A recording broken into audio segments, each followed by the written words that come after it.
दोस्तों आज की इस वीडियो में हम लोग जेन ऑस्टन की famous novel pride and prejudice में एलिजाबेथ बेनेट का कैरेक्टर स्केच लिखकर बताऊंगा इस वीडियो में। उसकी कमियां, खामियां, खूबियां और कंक्लूजन सब इस वीडियो में लिखकर बताऊंगा एक शीट में। चलिए समझते हैं कि ऐसे अगर क्वेश्चन आपके सामने आ जाएं तो किस तरह से उन क्वेश्चंस को लिखना है। शुरू करते हैं, मिलता हूं इस वीडियो के एंड में। देखो दोस्तों, ये बात तो सच है कि कैरेक्टर स्केच लिखने के लिए भी आपको एक फिक्स्ड फॉर्मेट को फॉलो करना पड़ेगा, तभी जाकर आपको नंबर अच्छे मिलेंगे। ध्यान रखना, आपसे हमेशा नोवेल का इम्पॉर्टेंट कैरेक्टर ही पूछा जाएगा, या तो वो प्रोटैगनिस्ट होगा या फिर एंटेगनिस्ट होगा। तो कोई भी नोवेल आपके सिलेबस में दे रखी है, उसके मेन कैरेक्टर्स की क्वालिटीज़ पढ़कर आपको जानी है, ताकि आपको लिखने में आसानी हो वहाँ पर। और कैरेक्टर स्केच में आंसर लिखने से पहले जो एक बहुत इंपॉर्टेंट चीज़ आपको ध्यान रखनी है, क्योंकि बहुत सारे बच्चे इस चीज़ में गलती करते हैं कि अपनी पहले लिखी हुई लाइंस को वो अलग अलग वर्ड्स में रिपीट करते हैं। तो रिपीट मत करना, क्योंकि ये बहुत ही वाहियात तरीका है, इससे नंबर नहीं बनते बल्कि कट जाते हैं।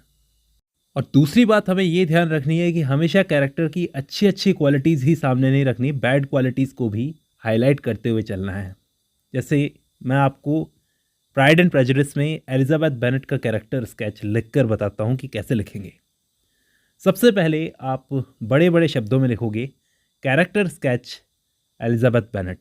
अब हमें यहाँ पर एलिजाबेथ बेनेट के कैरेक्टर का, जो कि प्राइड एंड प्रेजुडिस की मेन कैरेक्टर है, उसका एक शॉर्ट इंट्रोडक्शन देना है। अगर आपको पता हो तो ठीक है, नहीं तो इसको आप बना बना करके भी लिख सकते हो, जितना भी थोड़ा बहुत पता हो, कि एलिजाबेथ इस नोवेल की हीरोइन है।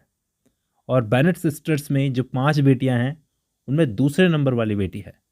इसका दूसरा नाम लिजी बेनेट भी है, और बेनेट सिस्टर्स में सबसे इंटेलिजेंट कैरेक्टर इसे हम कह सकते हैं। नोवेल की स्टार्टिंग से लेकर एंडिंग तक इस नोवेल के हीरो डर्सी के साथ में रिलेशन प्यार और नफ़रत की नोकझोंक से होता हुआ इसकी शादी तक जाता है, और इनकी शादी के साथ ही ये नोवेल ख़त्म होती है। तो ये हो गया एक शॉर्ट इंट्रोडक्शन के बाद में हमें एलिजाबेथ के कैरेक्टर की एडमायरेबल क्वालिटीज़ लिखनी है। इसमें आपको लिखना है कि एलिजाबेथ अच्छी क्वालिटीज़ का तो एक खजाना ही है, ऐसा मान लो। अच्छी दिखने के साथ साथ ये चालाक भी है, और अनजान लोगों से कैसे बात करनी है, कितनी बात करनी है, इसे अच्छे से आता है। ये ऑनेस्ट है, केयरिंग है, वर्चुअस है और विटी है।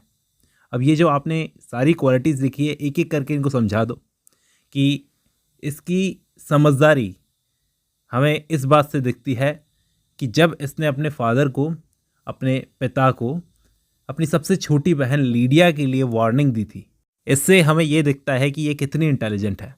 साथ ही साथ इसकी केयरिंग क्वालिटी तब दिखती है जब इसे पता चलता है कि इसकी बहन जेन बीमार है। इस बात की परवाह किए बिना कि ये इतना लंबा कैसे चलेगी, ये पहुंच जाती है जेन के पास में उसकी केयर करने के लिए। तो यहाँ पर हमें इसकी केयरिंग क्वालिटी पता चलती है। तो ऑनेस्ट कैसे है, ऑनेस्ट कैसे साबित करोगे कि ऑनेस्ट इन जजमेंट, मतलब मान लो कि इसकी बड़ी बहन जेन जो है वो भले ही इससे ज़्यादा अच्छी दिखती है और हर किसी में अच्छा ही दिखती है, लेकिन एलिजाबेथ सभी को अपने एक्सपीरियंस के हिसाब से जज करती है। जैसे एक कोट है, मैं आपको कोट बता रहा हूँ, ये आप कोट डाल दोगे तो बहुत अच्छा होगा। Oh you are a great deal too apt, you know, to like people in general, you never see a fault in anybody, all the world are good and agreeable in your eyes. I never heard you speak ill of a human being in your life. तो ये जो शब्द हैं, ये जो words हैं, Elizabeth ने अपनी बड़ी बहन जेन से बोले थे। जब जेन को ऐसा लगा कि बिंगले ने उसकी तरफ ज़्यादा अटेंशन दी है, तब एलिजाबेथ ने ये डायलॉग बोलते हुए कहा कि ये रिएक्शन तो उसका नेचुरल रिएक्शन है, और बिंगले की बहनों के लिए, सिस्टर्स के लिए तुम्हें कोई बुराई नज़र नहीं आती। या ऐसा भी कह सकते हैं कि हम ये कह सकते हैं कि इसकी बड़ी बहन जेन जो है वो जजमेंट इतना जल्दी पास नहीं करती लोगों को लेकर, इवन वो जजमेंट पास ही नहीं करती है। तो ये कुछ एडमायरेबल क्वालिटीज़ आप गिनवाओगे कि ऐसे ऐसे वो ऑनेस्ट है, वर्चुअस है, मतलब साबित भी करना है। हमने सारी एडमायरेबल क्वालिटीज़ गिनवा दी, अब हमें उसकी फ्लॉज गिनवाना है। उसके फ्लॉज वैसे कुछ खास तो है नहीं, लेकिन उसकी सेंस ऑफ सुपीरियरिटी जो है वो उसका सबसे बड़ा फ्लॉ है। मतलब देखो, ये चीज़ अच्छी भी है और बुरी भी है, किस तरीके से हम साबित करेंगे। सबसे पहले हम लिखेंगे सेंस ऑफ सुपीरियरिटी।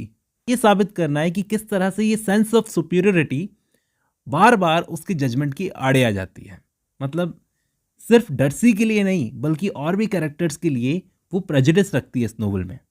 हालांकि ये एक खास क्वालिटी है उसके कैरेक्टर की कि उसके आसपास के माहौल में जो जेलस लड़कियां और औरतें रहती है उस माहौल से तो वो ऊपर उठ चुकी है, लेकिन उसके ये तीखे जवाब और जल्दी जजमेंट की वजह से उसे बहुत जल्दी लगने लगता है कि वो हमेशा सही है।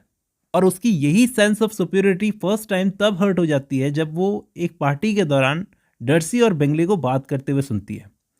जब डर्सी बोल रहा था कि ये इतनी अट्रैक्टिव नहीं है, तो डर्सी के लिए वो अपने मन में एक परमानेंट प्रेजुडिस बना लेती है, एक राय बना लेती है कि इस आदमी को तो पसंद किया ही नहीं जा सकता, ये आदमी ठीक नहीं है। और यही प्रेजुडिस वो मिस्टर कॉलिंस के लिए भी बना लेती है। मिस्टर कॉलिंस के बेवकूफ़ी भरे अंदाज देखकर वो मन में ही ऐसे बना लेती है कि ये तो बेवकूफ़ आदमी है, और एक बार को ऐसा भी लगता है जैसे वो उसकी इंसल्ट करेगी। लेकिन इस बीच में उसके दिमाग में एक बार भी नहीं आता कि इस आदमी के हाथ में हमारी सारी प्रॉपर्टी चली जाएगी। और वो मिस्टर कॉलिंस के लिए एक राय और बना लेती है कि कैसे कोई लड़की इसके साथ में सुखी रह सकती है, जबकि इसी की जो दोस्त थी शैलॉट, उसने इससे शादी की थी। इसमें भी इसकी सेंस ऑफ सुपीरियरिटी आ जाती है कि वो उनकी शादी को भी जज करने लगती है। बाद में होता बिल्कुल उल्टा है कि शैलॉट एक बहुत ही अच्छी लाइफ जीती है मिस्टर कॉलिंस के साथ में, क्योंकि वो भी वैसी थी जैसा मिस्टर कॉलिंस था।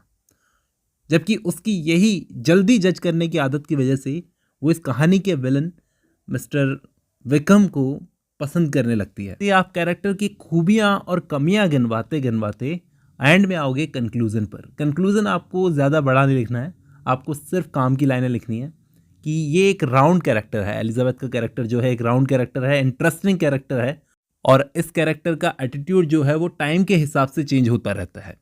तो इस तरीके से हम एक कैरेक्टर स्केच तैयार करेंगे। उम्मीद करता हूँ इस वीडियो से आपको कोई ना कोई हेल्प ज़रूर मिलेगी। आज की इस वीडियो में इतना ही। अब जब आपने ये वीडियो खत्म कर ली है तो मैं उम्मीद करता हूं आपको समझ में आया होगा जो भी मैंने समझाने की कोशिश की है। चलिए आज की इस वीडियो में इतना ही, मिलता हूं नेक्स्ट वीडियो में।